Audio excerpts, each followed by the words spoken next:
আসসালামু আলাইকুম রহমতুল্লাহ। সবাই কেমন আছেন? আশা করি মহান আল্লাহর রহমতে সবাই ভালো আছেন। আলহামদুলিল্লাহ, আমিও ভালো আছি। প্রিয় দর্শক, আজকের ভিডিওতে আমি আলোচনা করব বহুল পরিচিতি হোমিওপ্যাথিক মেডিসিন ডাক্তার রেকোয়েগের R42 সম্পর্কে। বিশেষ করে পায়ের শিরা ফুলে যাওয়া, ভেরিকোস ভেইন, শিরা ব্যথা ও জ্বালাপোড়া করা, দীর্ঘক্ষণ দাঁড়িয়ে থাকলে পা ভারী লাগা ও শিরা নীলচে হয়ে যাওয়া, এই ধরনের সমস্যায় ডাক্তার রেকোয়েগের R42 সম্পর্কে অনেকেই জানতে চান। তাই এই ভিডিওটি সম্পূর্ণ দেখুন।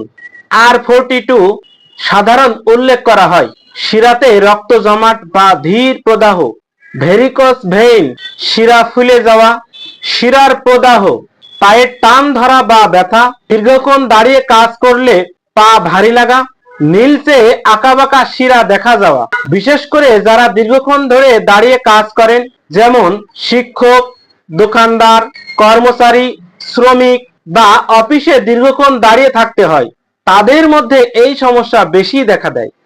এখন জানাবো এই ভিডিওটি সবচেয়ে গুরুত্বপূর্ণ পয়েন্টে, অর্থাৎ কোন কোন লক্ষণে R42 ঔষধটি বিবেচনা করা হয়। যদি আপনার মধ্যে এই লক্ষণগুলো থাকে, তাহলে হোমিওপ্যাথিক বিবেচনায় R42 বিবেচনা করা হতে পারে।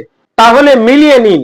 পায়ের শিরা মোটা ও ফুলে যাওয়া, হাঁটলে বা দাঁড়ালে ব্যথা বেশি বৃদ্ধি পায়, পা ভারী অনুভব হয়, জ্বালাপোড়া ও টান লাগা, শিরার চারপাশে অস্বস্তি, রাতে পায়ের অস্থিরতা এবং দীর্ঘদিনের ভেরিকোস পেইনের সমস্যা।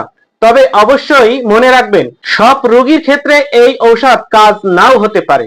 এখন জানাবো ডাক্তার রেকোয়েগের R42 জার্মানির এই ওষুধটির ভিতরে কি কি উপাদান দিয়ে তৈরি। এই মেডিসিনটির ভিতরে রয়েছে কয়েকটি পরিচিত হোমিওপ্যাথিক উপাদান: hamamelis, belladonna, calcarea floor, pulsatilla এবং সিকালিকর, যেগুলো শিরার সমস্যায় ও প্রদাহজনিত উপসর্গে হোমিওপ্যাথিক আলোচনায় পরিচিত।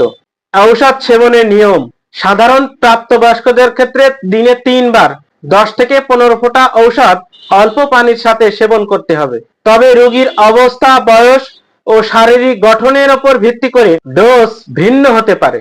আপনার পরিচিত কেউ যদি এই শিরার সমস্যা বা ভেরিকোস পেইন সমস্যায় ভুগে থাকেন, তাহলে ভিডিওটি তাদেরকে শেয়ার করুন। ভিডিওটি ভালো লাগলে লাইক দিন, কমেন্ট করুন এবং আমার এই চ্যানেলটিকে অবশ্যই সাবস্ক্রাইব করুন। পরবর্তী ভিডিও দেখার আমন্ত্রণ জানিয়ে আজকের মতো এখানেই শেষ করছি। সবাই ভালো থাকুন, হোমিওপ্যাথিক চিকিৎসা নিন, সুস্থ থাকুন।